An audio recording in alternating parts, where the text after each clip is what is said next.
flash mobs and race riots.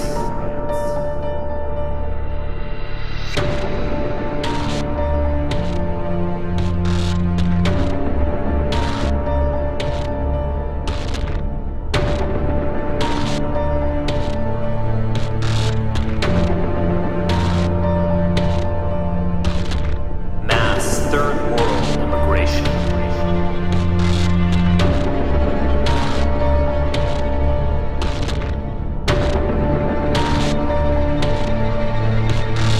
Blatant anti-white discrimination.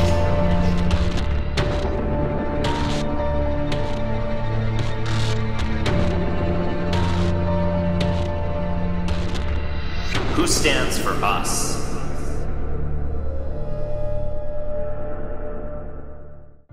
Have you ever wondered, why isn't there an organization that works for us?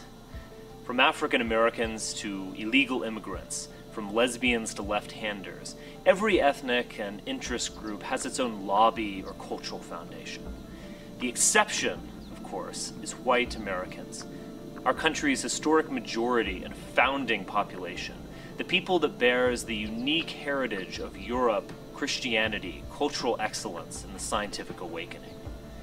And there are also our peculiar folkways, holidays, traditions, and customs that make us both uniquely European and uniquely American. Only we are who we are. So again, why isn't there an organization that has our interest at heart? Or perhaps the question should be, why isn't there an organization that has our children's interest at heart, as well as those of our grandchildren and generations yet to be born? Don't they deserve to live in a country akin to that of their ancestors? I think they do. As you can imagine, there's a lot of opposition to standing up for our heritage and interest, and political correctness is the least of it.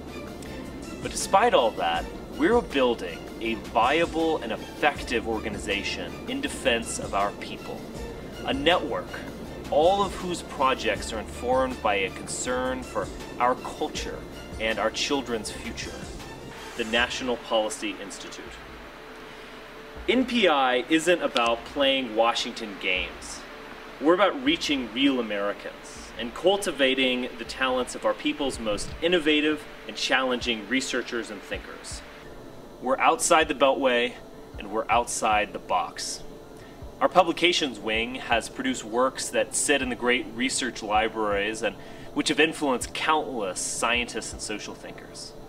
We issue reports that, in no uncertain terms, stand against the dispossession of America's historic majority, whether through mass immigration or affirmative action, or through the machinations of Washington charlatans in the culture industry.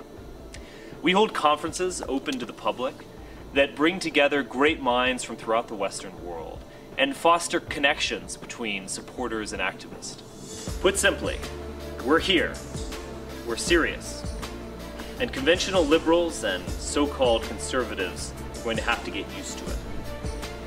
And we shouldn't forget that the stakes are extremely high, both for our people and the world. As the late Sam Francis, a co-founder of MPI, noted, if the people or race who created and sustained the civilization of the West should die, then the civilization also will die. As long as whites continue to avoid and deny their own racial identity, at a time when almost every other racial and ethnic category is rediscovering and asserting its own, whites will have no chance to resist their dispossession. This is our challenge. This is our calling. Won't you join us? Your children and your grandchildren will be proud of their forefathers who took a stand.